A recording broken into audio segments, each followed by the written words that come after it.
بسم الله الرحمن الرحيم الحمد لله رب العالمين ثم الصلاة والسلام على أشرف المرسلين سيدنا وحبيبنا ومولانا محمد بن عبد الله وعلى آله وصحبه أجمعين أما بعد السلام عليكم ورحمة الله وبركاته أبا تلابا كروتين بغاقد لبايك إسلام ميديا مكرزي تبابوزي كوني إچراموزي تسينغ ردالو كوبيرا إچرونجي إلي إچراموزي شوم الجنة السلام عليكم ورحمة الله وبركاته عليكم السلام ورutime kwemuli rutime rwamwe era tukomyewo twongere ddala okutambula nammwe ku nsonga zaffe ezikwatagana n'eddiini n'edduniya okutwaliza awamu tugamba nti omusiraamu yeetaagira ddala okumanya ebifa ku ddiini ye wakati mu kubeera nga atambula n'okumanya ebifa ku dduniya tusaba Allah jalla jalaaluhu ebifo ebyo ebibiri byonna Allah bitugondeze edduniya ne akhira olunaku luno olwaleero ngera butera okubaleetera basheekhe bammwe tulina mukadde waffe gwe mumanyi obulungi ennyo omusomesa wammwe okola Baika Islam Media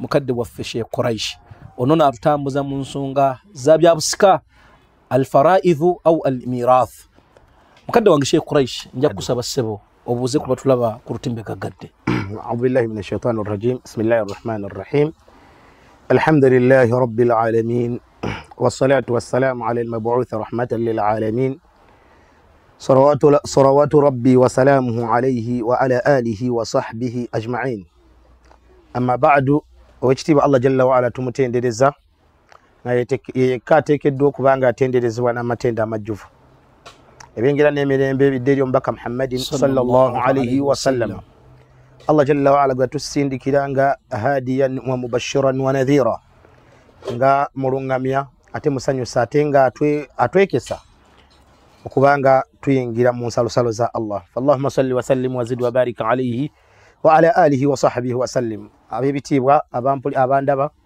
ku lutimbe lwa fewuno gaggadde fennalo tuliko olwa Baika Islam Media mbaniriza nate omulundi omulala mu programu ya feno mwe twejjukanyiriza butya bwe tutematema ebyobugagga omuddu Allah jalla wa ala gwabajjuludde byabalese ngera tukyagenda maaso ne mukadde wange abeera nange mu programu eno nga n'olwaleero insha Allah nate tuzze tubeerenga tutandikira bwe twakoma insha Allah tabaraka mukadde wange Sheikh Quraish njagala otwala omukisa guno okwongera okwebaza ssebo fisizanga kukadde bajjala otulako wano naffe osamubeera bize nnyo emirimu mina mingi nensaba Allah jalla jalaaluhu okwerekereza kuno kumwerekereza okugabana n'abaddu bano irimu ate Allah jiyabawa Allah basasule musera Sheikh nsaba Allah akutukumbire saba Allah kwongere iri muno okutegeera ensonga zino ogende maaso n'ozutemera mukadde wange tutambudde no session ya kusatu sera bidduka tuzze tulaba ensonga ezikwatagana n'ebyobusika nkakasiza ddala nti yenna atambula ne labbaika tebakyakubuuza ebyabusika kyekinga tomanyi mu session ye yayita twalaba empaji zetwandise pillars netulaba ne shurutu zetwandise preconditions ez'omuntu okusika oba ebyobugagga okuyitibwa ebyobusika we twaviira wano mukadde wange nga tukonye ku nsonga y'ebyo ebiganyisa omuntu okusika twatunulira ensonga zaali bbiri tugamba nti ekisookera ddala ikhtilaafu ddiini okwawukana mu nzikiriza era awo twajagala tugaziirewo ddala olw'ensonga nti embeera gye tulimu mu Uganda yaffe olwaleero tuli mu mbeera ya kwetabika siraamu n'abatali omwana asiramuse taata tannasiramuka omukyala asiramuse busiramusi eri gyavudde tebabadde basiraamu mu mbeera eyo oba oluusi n'abaddu tulinamu abaddu abagwa eddalu ne bava mu ddiini n'osanga nti guli yavudde mu ddiini n'agamba nti nze kati ndabye ekitangaala nabo we bali abali mu ttulo bye tusaba Allah jalla jalaaluhu ebbanga lyonna Allah abaluŋŋamize ku kituufu mukadde wange ensonga eno ya ikhtilaafu ddiini okubanga eddiini eyawukana wagikwanako katono etwesingana mu mbeera nti olwaleero tugenda tusinkana nga twekutte enkalu oli agamba nti nze taata yandekedde yadde ndi musiraamu taata si musiraamu njagala ogaziyemu ku wantaawo Sheikh mukadde wange ku nsonga eyo ow'ekitiibwa sallallahu alayhi wa sallam hadithi entuufu yagamba nti la yarithu almuslimu alkafir omusiraamu tasikira atali musiraamu wala yarithu alkafiru almuslim n'atali musiraamu tasikira musiraamu حديث النبي صلى الله عليه وسلم italinza kuba ko kifuba kyonna lakin a'immatul ulama al-fudala batutematemera Kupati esooka bagamba nti la yarithu almuslimu alkafiru. Abu Hanifa n'abali ku madhhabu ge bagamba nti almuslimu yarithu alkafiru mata liannana olw'ensonga nti ffe ebyobugagga biteekeddwa kudda mu busiraamu lianna alislaamu ya'lu wala yu'la alayhi. Obusiraamu bwe buli waggulu naye ate tebuddibwa waki tebuddibwa waggulu. Kale mu mbeera ng'eyo tuba tukomyawo ebyobugagga ery'obuki ery'obusiraamu. Singa kyesangibwa nti omuntu abadde afudde n'aleka omwana afudde si musiraamu naye ate alese omwana nga musiraamu alina ebyobugagga, obusira ku madhhabu ago siga nti obusiraamu ku madhhabu ago bo bagamba nti omwana oyo asikira ebyobugagga ebyo ne bitabeera nga bigenda mu mikono egitajja busiraamu. Amma paati eyo butereevu so kati tubikomya akkirizibwa n'abeera nga akola ki amusikira emmali esobola okudda ku sayidi y'obusiraamu. Amma paati ey'okubiri iyo baajegattako bonna nti la yarithu alkafiru almuslimu, atali musiraamu tasobola kusikira musiraamu. Yani taata afudde n'aleka omwana, omwana n'aganze nalokoka, tumugamba mu byobugagga bya kitaawo tolinaamu. Oba ntegerekeka? Tegereka Sheikh. Idhan nno bwe kityo ku paati akasoose kali baakyawukanamu. Baulema abasinga obungi bagamba singa wabaawo ikhtilaafu ddiini, okwawukana mu ddiini بحديث النبي بسبب حديث النبي صلى الله عليه وسلم فالمسلم لا يرث الكافر. ومسلم تايسكira muki. Ama Imam Abu Hanifa nabiranga ensonga yazigonzaamu naga nti olw'ensonga y'okuba nti al-islamu ya'lu wala yu'la alayhi, siraamu buli waggulu tebuddibwa waggulu, omusiraamu asikira atali musiraamu ebyobugagga ne bidde muki. Ke kantu ako ke nayagadde okubanga nyongerezaako. Sheikh abantu awo wennyini. Naam Sheikh. Twesanga mu mbeera gye tuwangaliramu olwaleero. Naam Sheikh. Tutunulira amateeka g'eddiini. Nenga n'amateeka g'edduniya weegali. Olwaleero omwana ono gwe tummye tugamba nti taatawo yaleka emaali eno ng'agambye nti emaali egabibwanga mu shariya. Ate okusinziira amateeka ga shariya wava mu ddiini. Tokkirizibwa kufuna ku maali eno. Omwana addukidde mu kkooti. Ageze mu mateeka gano agaffe ag'eggwanga. Agamba nti banyima right yange, nina right yange okusikira kusikira ku maali ya kitange. Ate baginnyimye. Seka wono tutagulawo tutya mumbere obusiramu tebulinawo mbeera bwe tuyinza kugattira tugamba nti kale olw'okwewala bino byonna n'ebyandize ka tukwateko tumuweeko oba obusiramu gamba nti oba agenze mu kkooti yamanyi. Mukadde wange tulina qaida emanyikiddwa obulungi nti dara al-mafasidi muqaddamu ala jalb al-masalih. Dara al-mafasidi muqaddamu ala jalb al-masalih. Okubanga tuziyiza obuzibu kye tukulembezanga tetunnaba kulengera migaso gye tufuna. Bwe tukisanganga okumumma kijja kuleeta ebizibu tusooka kujjawo ekyo mu mbeera ki. Bw'abanga takkiriza kulamula kwa busiraamu era nga bwekitobe kiri tajja kukukkiriza so obusiraamu takola ki. Wa nahnu laysa fi baladin yuhkamu bisharia, tetuli mu nsi ng'eramuza sharia. Famadha sanafalu, kiki tugenda okukola mu mbeera eno? Tuteekawo omugabo gwe okusobola okujjawo ekibi ne tugaba bonna ne tubagabira bonna naye n'afuna omugabo nga gwe yali badde afuna singa abadde muki busiraamu. Tetukikola lwakuba obusiraamu bwamuwa oba tetukikola lwakuba asitahakka okuba nti aweebwa, wabula olw'emitawaana egiyinza okuva mu kubanga mmiddwa tumuwa.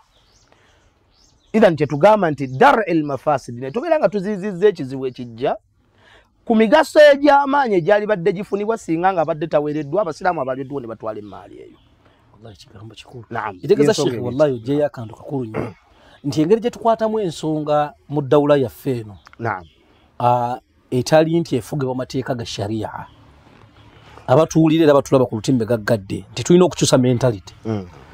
Obwongo bwaffe tubugaziye bugende mu ekizze nga kigazi. Nti obusiraamu tebwagala kuleetawo ntalo. Ekintu kye tusobola okwerekereza tukyerekereza ku lw'obulungi bw'ekisinga ne tugamba nti okay naye ate bwe tubeera mu ddawula ng'efugibwa amateeka ga sharia tafuna. Ku nsonga eyo yennyini Oweekitiibwa sallallahu alaihi wasallam njagala kulaga lwaki hukumu eri bwetyo.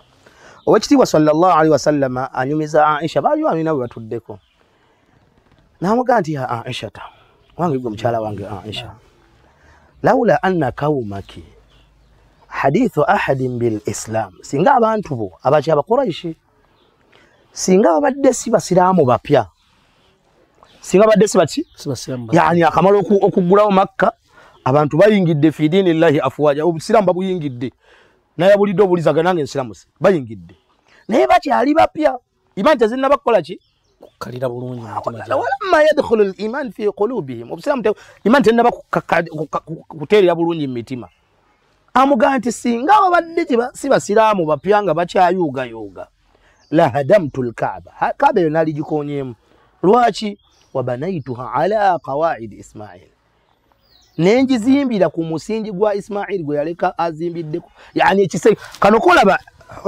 hujri Ismail akali ebweru aho konna kateekeddwa kubeera munda eteekeddwa kubanga kaaba ekazingiramu nabbi amugaa nti singa ekyempulira kyenjagala nalirabye nga kali muki kali munda naye olw'ensonga yokuba nti bakasiramuka bwe nakikola bajaga Muhammad yatene kaaba naye agigize nedda ate kino kiyitiridde kisobola okubazzaayo abo nno baali basiraamu bapya oba ntegerekeka kiri kitya ku muntu atannasiramuka oba mu nsi eno gye tuwangaaliramu ng'omuntu obusiraamu abumanyiimu ekinene nnyo nti erinnya lye lirimufuula omusiraamu ithan ebintu tulina engeri gye tulina obbitunuuliramu n'obbikwatamu eyawukana ku mujitama oba ku sosiyete nga g'amateeka bwe bawangaalira ga busiraamu wallahi sheekonye ku nsonga era nze ntera nnyo okwawukana n'abawalimu abamu ku nsonga ezikwatagana mu mbeera eyo nti omuntu ono gw'ojjiddeyo Husnul Muslim gw'ojjiddeyo ekitabo emijallada 17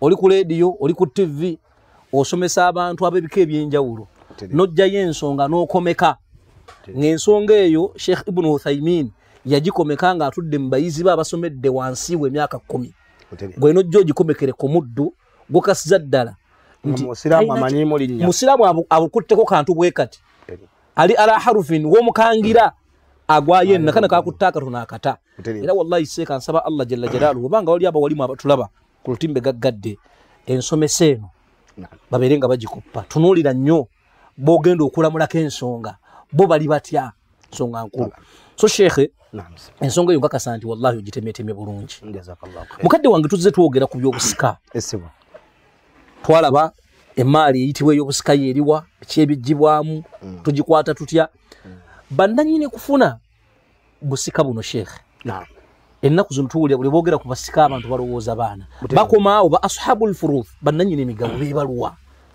owekitiibwa jalla jalaaluhu mu Qur'ani bye yali atematema ebyobusika teyabirekera nabbi sallallahu alaihi wasallam abadan teyabirekera muntu yenna mulongoofu abitemeteme Abubakar la wa innama jalla jalaaluhu yekennyini yeyeetematemera emmaali y'omuntu amaze okufa kuba yamanya nti teri kishankalanya abantu n'imaani zaabwe ne zikka wansi nga bya bugagga yensonga lwaki yabiyingiramu bwe tugenda ku Zakaya yagitematema n'agiraga gyejjibwa n'agiraga n'abagifuna kuba bikwatagana kye twayita ki asabul haya omusuwa ogutambuza obuki Allahu akbar bwe kyatuwa ku maali oluvannyuma lw'okubanga nannyini waayo avuddewo buli omu alaba gwe mukisa nange wano wenteekeddwa okutandikira Allah n'ayingirawo nagaa nedda nze nnyina obbitematema ani afuna n'ani atafuna waliwo abalina amaanyi naye nga tebalina kufuna ate ne wabaawo abanafu nga bateekeddwa okufuna nakano kakulu buli musika yenna buli mulekwa aba musika naye si buli musika nti aba mulekwa kyekadde bwako hunaka umumun wa khusus naam sheikh buli mulekwa yenna aba musika naye si buli musika nti aba muki ndi aba mulekwa be tuyita ba mulekwa be bana abaana abakyali abato abo be baba baani ba mulekwa abalekeddwawo kitaabwe nga tebannatuuka mu myaka gyerabirira tubayita ba mulekwa balekeddwawo abadde abalabirira amma abasika abo basobola n'okuba abasajja abakulu ng'eno gye tuli asobola okuba ne taata azaala omwana oyo ye muki musika owekitiibwa Allah tabaraka wa ta'ala mu Qur'ani yateekamu kye tuyita fard oba emigabo kye tuyita fard yani nasib omugabo egifunibwa abantu abateekeddwa okugabana ku mali y'omuntu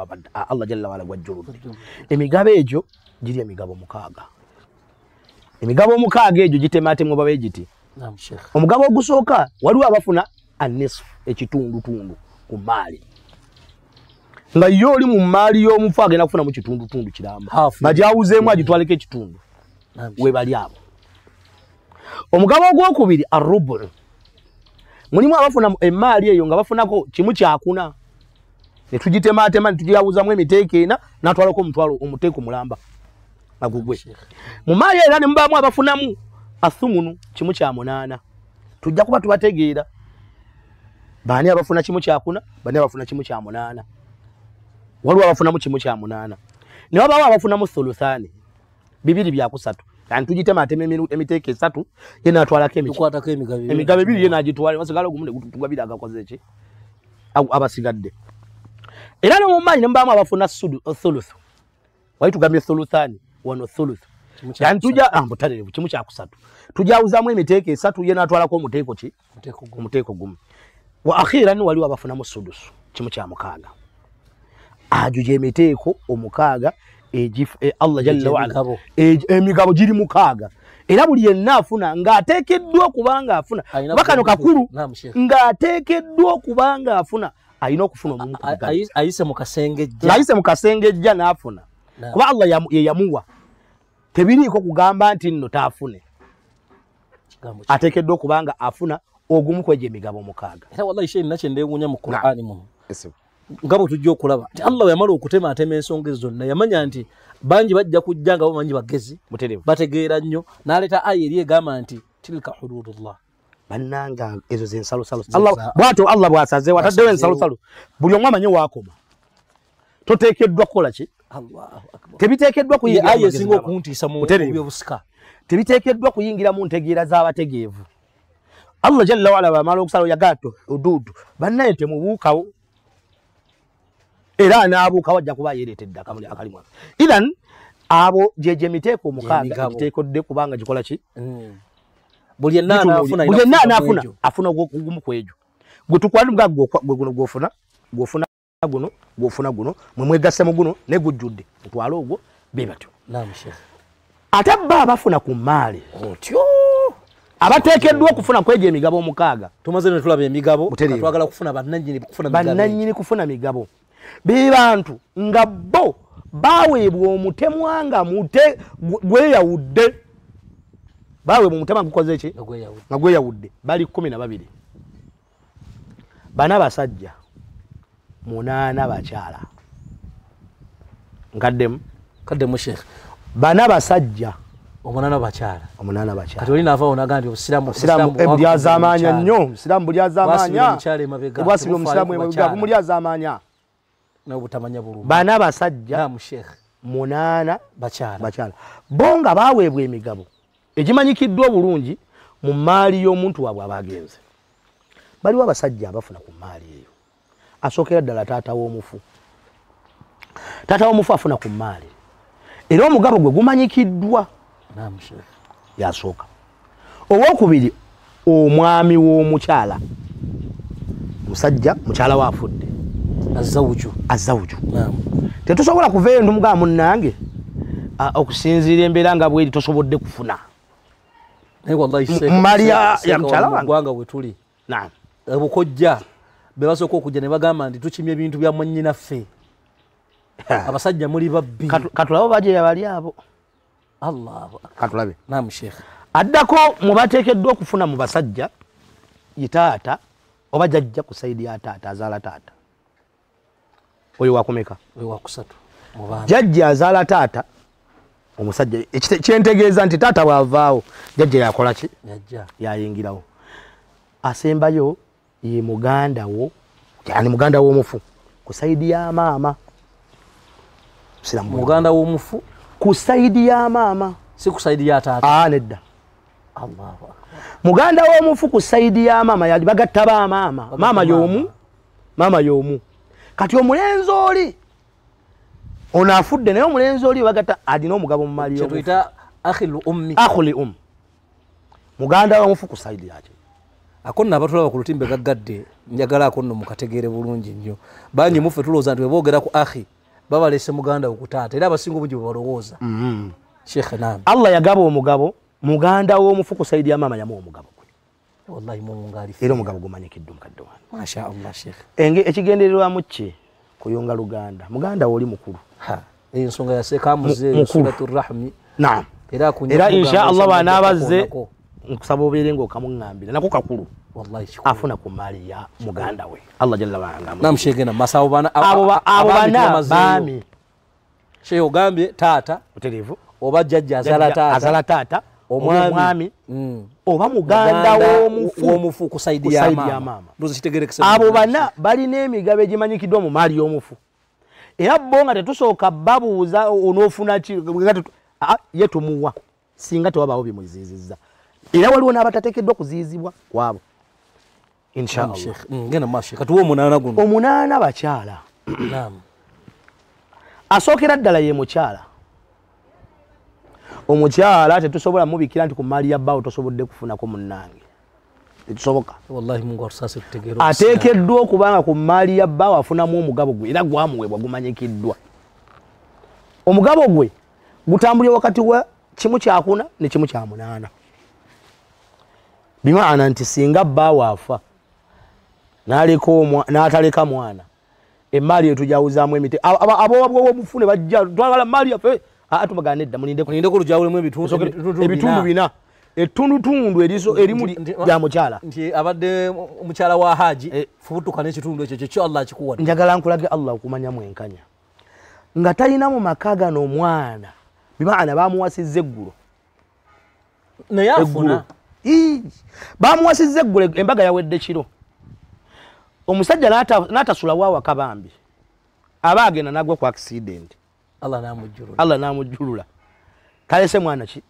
munsi emaali eyo omukyalo oyo afunako kimu kyakuna banayi muleete obugagga tutemeeteme omugole mugole bino byonna bya mugole tubitematema ne tumuwaako kimu kyakuna inga tazaddemu mwana talina ayinamu omugabo Allah gwe yamuwa nanyini maali yamuwadde buterevu nanyini maali yamuwadde naam shekera oyo ye yasooka okufuna owakubiri mu bateekeddwa okubanga bafuna ku maali y'omufu nga bakyala ye muwala we nina ekibuuzo kyensuubira nti ojja kimbuuza wantugambye muwala we omwana w'omuwala alina omugabo era nabadde ndowooza oguteekeddwa okubanga agulina mu maali ya kitaawe nabadde ndowooza nti waliwo babadde tutematema abasajja nabadde ndowooza ogenda kuleeteramu ibuni ng'omutekudde ku gundi ku waladu talinayo omugabo gumanyikiddwa mu maali ya kitaawe naye nga tebe basinga okuleeta emitawaana naye ate ateekeddwa okuba mubasika saba Allah atuwe okutegeera nabisheekera maaso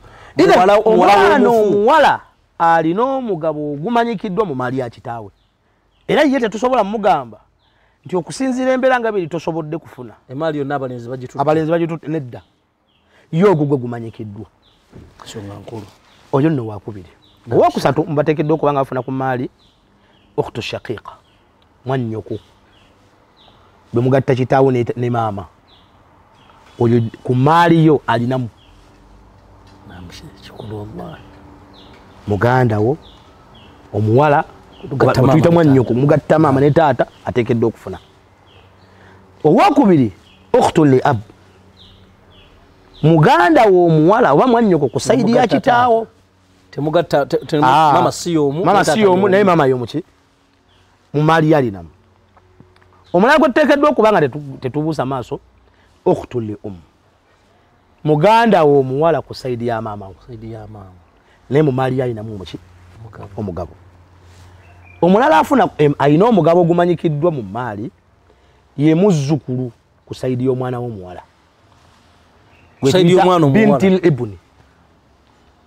bintil ibn muzzukulu wo omuwala ku saidi y'omwana w'omulenzi omwana w'omulenzi yazaala omwana lirina akaana akawala kalina omugabo mu maali yo ogumanyikiddwa tuli fenna era omulala ateekeddwa okuba nga afuna ku maali mu abo ye maama gwe twalibadde tutandika naye naye nayagadde mbeere nga musembyayo olw'ensonga nti maama mukulu alina emigabo egi egimanyikiddwa mu maali y'omwana we emigabo ebiri tiwaba tafunye guno afuna guno bwabaawo naafuna guno naye nga mu maali y'omwana we ateekeddwa okuba nga afuna ate oyo teriyo amuyimirira mu maaso nti gundi waba walima matafu nti mama teri ebbanga lino oba bwebali oba tebali yaitekeddwa okufuna akatono nnyo ketuyinza okutandikira katandikirako kimu kya mukaaga tugitematemamu emiteeko mukaaga omuteeko mulamba gugwe nga tetunatunulira birala tetunatunula yonna emyali tugita ebyobugagga byonna mu bikuŋŋanja ebiri mu byawuzemu emirundi mukaaga maama omugabo gusooka gugwo wallahi raba mama bayita mu bingi saba Allah tukumire bamaama amina ya rabbal alamin amin ya rabbi idan ogwo mugabo abo be bantu 8 Sheikh Bogami abami ateekeddwa okubanga bafuna ku maali y'omufu. Sheikh olina akagambo kewakoonako nga tusemberera kumaliza programu eno wagamba nti omusiraamu yenna atulaba ku lutimbe gaggadde labbaika Izan Media kiriza Allah subhanahu wa ta'ala alamule mu bulamu bwo olw'ensonga nti wogenda okufunira obwenkanya n'amazima olina akantu kewega nabadde nkagamba abasiraamu negamba nti okumanya twandikiriza Allah n'alamula ensonga zaffe Allah muffe talina gwalinako Luganda abadan ate talina gwagenda kwetagako buyambi nti era anyigiriza ono olw'ensonga alina kyagenda alina ddiru gy'abaza kwoli tekiriiyo so abaddu bakkirize nti bano bookonyeeko 12 mutereevu gwegamba amateeka gabayisizza bafune ekyabwe bakwate bakibawo bateekeddwa okubanga bafuna saba Allah tusiramule wallahi kuba obuzibu obuva obusinga obunene Sheikh tuli basiraamu abatannasiramuka kubanga tetujja kugoba muntu mu busiraamu naye tuli basiraamu abatannakola ki ntera nnyo okukomyawo aya neneebuuza nti Allah laki yaleeta aya eno ya ayuha alladhina amanu idkhulu fi silmi kafa abange mmwe abasiraamu abakkiriza muyingire mu busiraamu mu buggweremu era Allah abasajja bannamalungu bajje wa nabbi sallallahu alaihi wasallam nti ya Muhammad fa amanna tukkiriza obusiraamu tuli imaani zikoze ki Allah namugamba nti qul lam tu'minu bagandi temunnabakola ki temunnaba kuba bakkiriza bannamaddala walakin qulu aslamna mugaye tusiramuse busiramusi waliwo enjawulo tuligiraba biidhinillahi inshallah taala idan ekikulu ennyo eriffe ng'abakkiriza tuyingire mu busiraamu ate tufuuke abakkiriza tukkiriza Allah jalla kubanga obusiraamu kitegeeza ki al-istislam tukkiriza amateeka ga Allah zonna ziweeri Allah tabaraka wa taala Allah lamulenga bwayagala ate kkiriza butuufu nti yateekeddwa okulamula obulamu bwo okkiriza yalamula yes naye era naawe kkiriza bikkoleko waliwo ababinyumirwa birungi naye bye bituuka okukola ku ye era walabanga babikola agamba nti batambudde bulungi ensonga bazitambuliza mu ddiini naye bikole mu bulemu naye bijje mu nnyumba ye nedda oba kitaawa yagenze obusiraamu bujje bulamule ekyo ng'awanike la tugende waggulu saba Allah jalla waala mukadde wange kakasiza ddala nti abatulaba ku lutimbe gaggadde akanyomero kano bakafunyemu Sheikh njagala mu bigambo bibiri omanyi bagamba nti ebinyuma bigwa byokya ensonga zaffe eza faraid wallahi ensonga ngazi ate tuzeetaagira ddala nga bwe nakakasa abatulaba ku lutimbe gaggadde tujja kutambula ne Sheikh ono insha Allahu taala okutuukira ddala ng'ensonga zino tuzisuukidde ddala olukakasiza nti kati tuzifunye kati naffe benyi tusobola okutunira embeera ne tugiramulako mu kulamula kwaffe olw'erimu gye tunaaba tufunye Sheikh njagala mu bigambo bibiri onsibulira abatulaba ku lutimbe gaggadde kyenyinza okubanga mbasiibula nakyo kwe kubanga mbakubiriza okubanga batugoberera kimu omanye ebiseera ebisinga ekintu osobola okiwulyako nekikunyumira ate nga chansi yakyo Allah jalla waala akugezeseza agireese mu bulamu bwo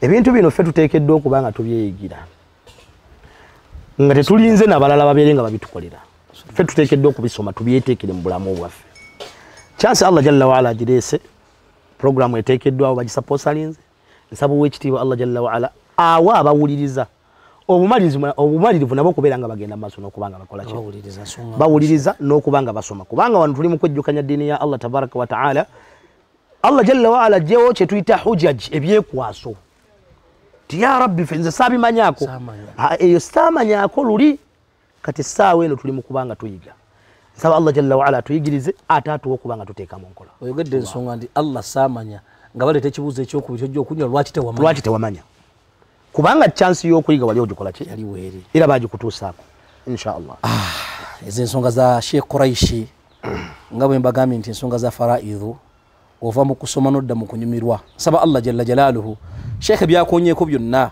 Allah abituwe bitule ku mitima gyaffe yongera nnyo okufumittiriza nabagamba nti ekikusibye mu mbeera gy'olimu biyinza okubanga ensibuko yali mu bubi bwakwata busika bajjajja bwe babukwata nga n'olwaleero luno okyatambulirako ekibonzo kya Allah muli mu maali gye mutateekeddwa kubeeramu oba bakukuliza ku maali gye baali bateteekeddwa kukulizaako eyalimu ekibondezo kya Allah subhanahu wa ta'ala. Nsaba Allah subhanahu wa ta'ala bakadde baffe wonna we basobya mu kukwata ebyobusika oluusi olw'obutamanya oba n'olw'obugayaavu Allah abasonyiwe gye bali.